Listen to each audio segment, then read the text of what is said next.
Здравейте, честита нова година, да сте здрави, да сте щастливи, да се забавлявате, да гледате мачове, да споделяте моменти с приятели и любимите ви отбори да носят победи през 2025-та, не като Манчестър Юнайтед, моят любим Манчестър Юнайтед. То не давам ти думата, нямаш как да не го зачекна. Ами, защо така развали Еми, настроението? това да е. За много години от мен, бъдете здрави, бъдете щастливи и успешни. Няма да споменавам Манчестър Юнайтед, аз съм в добро настроение, така че нека продължаваме с FPL, а не с а, траурни вести за нас, с Дидо. По традиция почваме с победителите за месеца, защото е трети. Видеото го записваме в петъка, утре в събота има кръг, отново, после малко почивка от FPL, но ще има мачове за купата, нали? И започваме с победителите от месеца, след това ще преминем през лупа, там сме, аз съм подбрал два-три много интересни отбора, които да разгледаме и да видим на Тони реакцията. Така че да не се бавим повече, ами да започваме с победителите за месеца. А именно те са Димо Димов, нашия шампион от миналата година, е наш приятел. Поздрави за Димо, наистина. Миналия път го похвалих в видеото и казах, че доста напредва. Той си е добър менеджер и доста добре се справи. Миналия сезон го показа. Този в началото беше назад, но както споменахме, беше доза на късмет. Сега е радостно, че вече е в челото и дори печели месеца. Ще се свържем с него Имаме му контактите, за да му дадем наградата.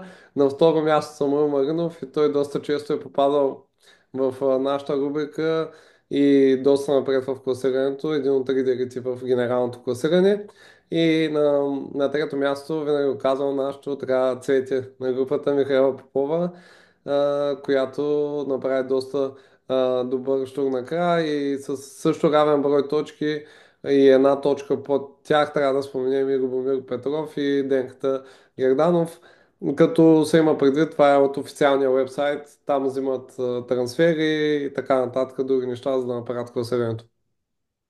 Честито и от мен на печелившите и определено първите двама наистина ги споменаваме последните седмици доста, така че до това, че попадат под лупа е не случайно и видимо и за месеца и генерално се справят много добре.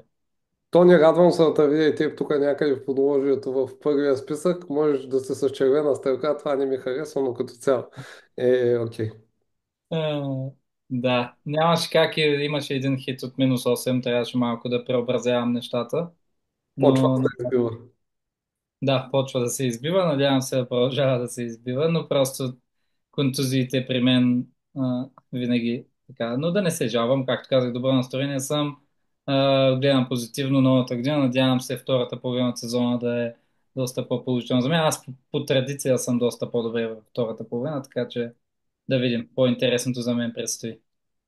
Сега отварям нататък и почваме с рубриката Подлупа, където сме подготвили няколко отбора. Нека първо да започнем с Симеон, само не съм му отворил отбора. И друг път е попадал Симо, нашия приятел, но този път попада с рек късмет.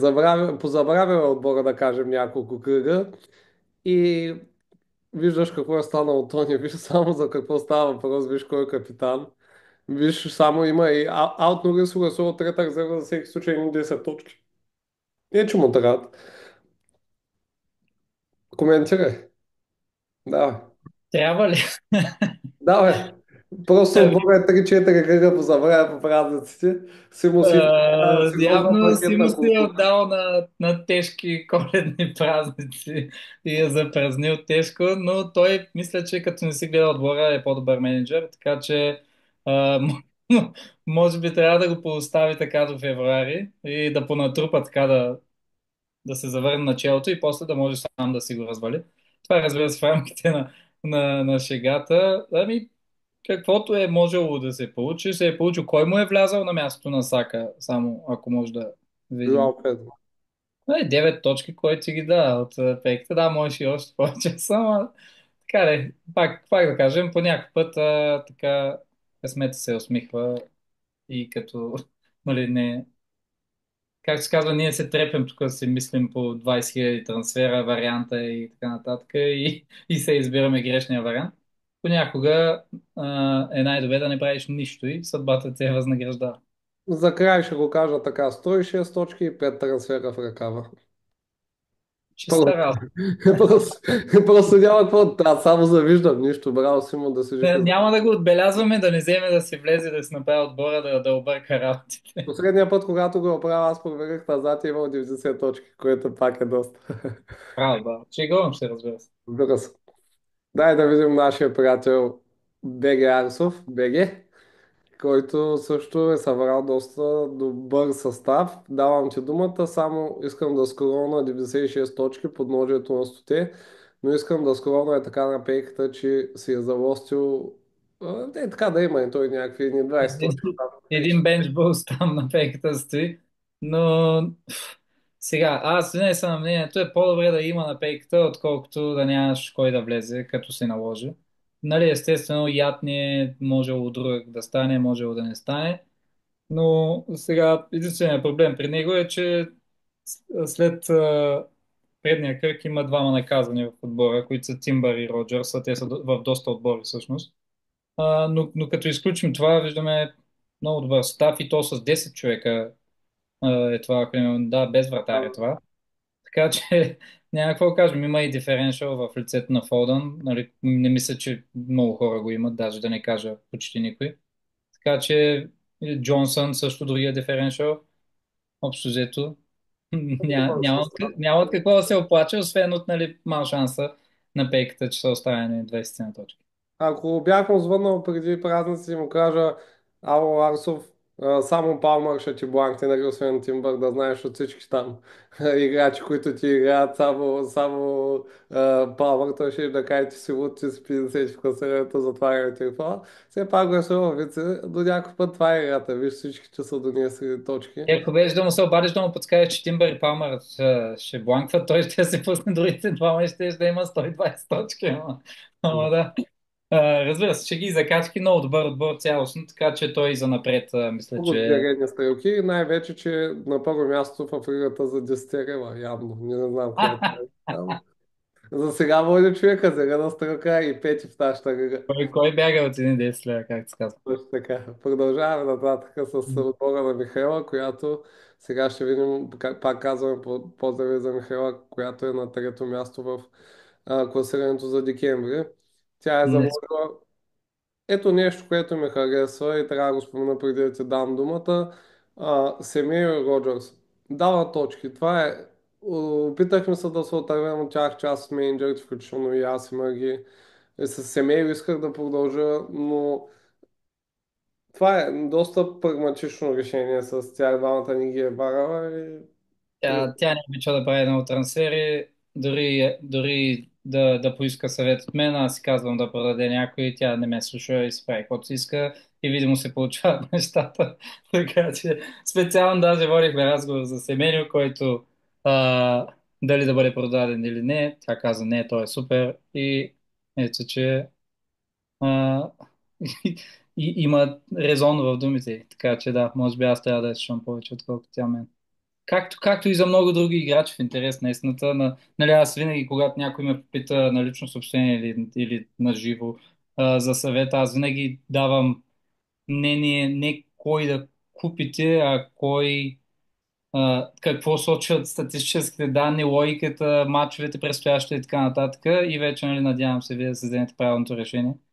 Така че, нали, това малко лирическо отклонение, но да, радвам се, че хората постъпват както те смятат за правилно и нали, как на тяхно чувство и така нататък и се получава, защото така играта е много по-забавна, а не да слушаме всички какво ще направят, кой как точно. Всеки трябва сам за себе си да се преценява, защото, както видяхте и отбора на Симеон, някой път нали, и късмета доста помага, така че да, това имах Горе-долу само да ситуацията обобщя. е Player of the Week, Мо Салах, някой друг, Мо Салах, някой друг, Мо Салах, някой друг. Горе-долу това е. Ако можеш, Ако Ама, можеш и два-три пъти да е за един кръг, да се ама казва. ако си мислите, че когато не е, той не е близко до това, дето е много се лъжи. Че не казвам, че е бланкнал, някъде да ме чуе, че нещо така, че е бланкнал, така глупост от моята Той остане. щупи, той щупи поредния рекорд. Първият играч достигнал толкова бързо до 200 точки. То просто е нереално формата, в която се намира. Безспорно, нали, краля на FPL. Просто няма спирка този човек и ние, феновете на Юнайтед, само може да се крием зад диваните. Така един преход към какво ни очаква в следващия кръг. А, Много ясно, че Салах е най-добрата опция за капитан отново на Анфилд. Той обича да наказва Юнайтед, дори и като са в добра форма, пак камо ли в моментното състояние на отбора.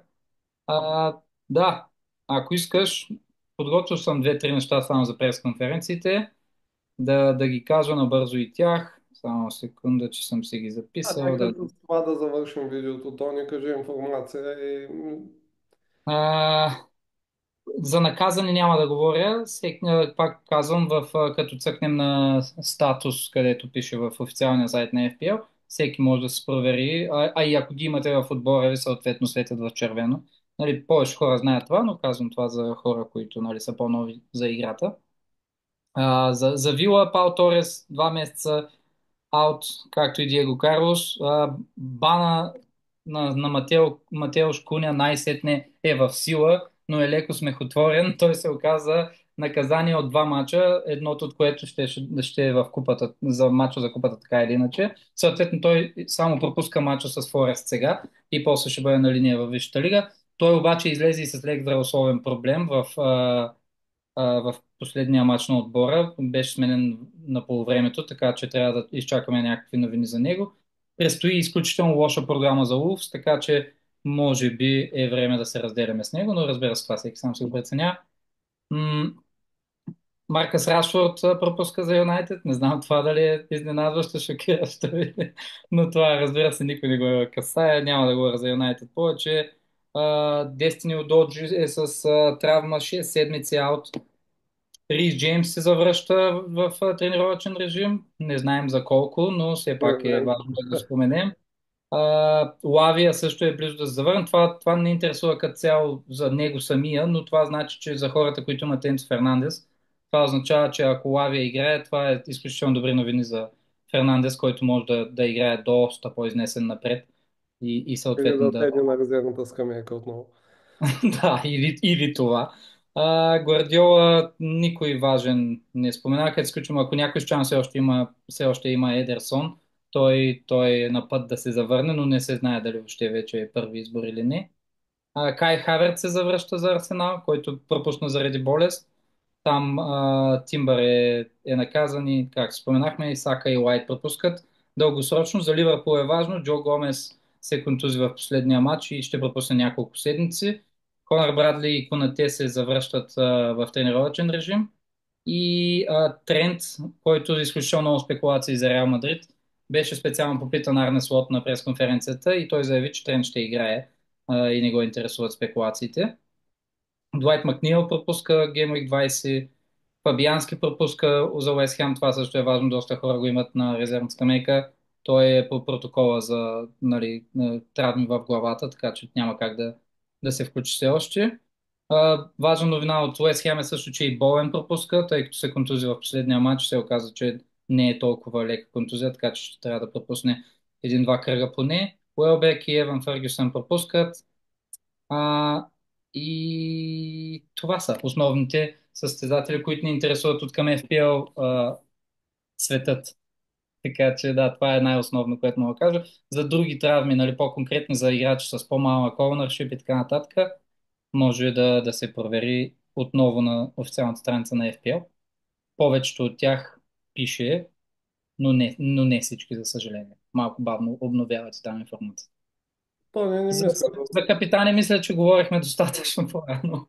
То вече Няма май. смисъл за капитаните, понеже ставаме тревявани. Нали. Ами то май вече не се играе с капитан, всички са лахи, дано другите ви хора донесат точки. Общо взето е такова положение. Тук каквото беше с Холанд по едно време, в началото на сезона, сега е такова с Салах. Така че да, просто успех на всички. Фулъм Пала след този матч Челси имат доста добри матчове, както говорихме миналия кръг. И това е. Фулъм с добри домакинства. Това са по-интересни работи. Ливърпул видяхме, че може да разчита на тях. И нещо много важно иска да спомена. А, Чипа, не забравяйте за мистери Чипа, който се оказа асистент менеджер. Той влиза в сила от Game Week 24. Така че знаете там, че най-вероятно ще ви трябва бюджет, трансфери. Наближава Game Week 24. Така че може би почвате да се ориентирате за стратегия, кога и за кого ще го използвате, дали имате тези пари, дали имате тези трансфери и така нататък. Симеон ясно има трансферите, има парите, човека може да се огажда, но за другите, които не сме в това положение, трябва да почнем да изграждаме някакъв план. И ако Да, искаш, Джо, само да завършим с това, което ме помоли да те напомня миналата седмица за твой отбор, ако искаш да твори така. Нали спомена, че искаш да те напомня, имаше чувство за матета, мисля, че и... Да, ти ще кажеш вече. исках да взема Матета вместо а, Ларсън и да го пусна. Също така а, да не взема Сар, а на мястото Сар го замених за Бруно Фернандеш. И другите неща ми бяха за картоните на Джаксън, Санчес, мисля, че и Робинсън. Те Джаксън и Санчес общо заварите. Не знам как са. Нали, аз го предвидих във видеото. Ние си го говорихме, че винаги ги ротира, нали. Но знаех, то нямаше как да направя хит и лошо, че Фабиански точно тогава са контузия, въпреки че да беше на вратата, не мислеше, че ще да помогне, нали, в случая. Но да, все пак кофти, но нямаше какво да направя, нямаше как да реагирам. Обзето не е толкова зле, не е толкова добре, така че Да. продължаваме напред като кобрата. Да, общо взето, нали, аз съм средняк, червени стрелки, нормалните неща, продължаваме. Нова година, нов късмет. Айде на всички, здраве, здраве и късмет. И успех с Салах, да не казвам капитаните. И с другите около него. Аз ще заложа, може би, на нестандартен капитан, ще видим тази седмица, ще търся. Ти си знаеш, ти си мазохист, така че Не, скоро не съм го правил, просто като видиш че с 51, 51, аз оставам, викам, ще махна Куния преди два кръга, той вкарва от корнера на Юнайтед ми. И сега наказан, и сега да сме го махнали сега, окей, моя го. правят си интервенция. Обещахме се с позитивна нотка да завършим. Всичко Така добро, да че бъдете позитивни. Новия Жокер ще нас спаси, трипъл капитана го слагаме, той ще нас спаси. Така че се завръщаме скоро, с много точки. Другата седмица сме под лупа. Чао и аз успех! съм успех на всички. Чао, чао.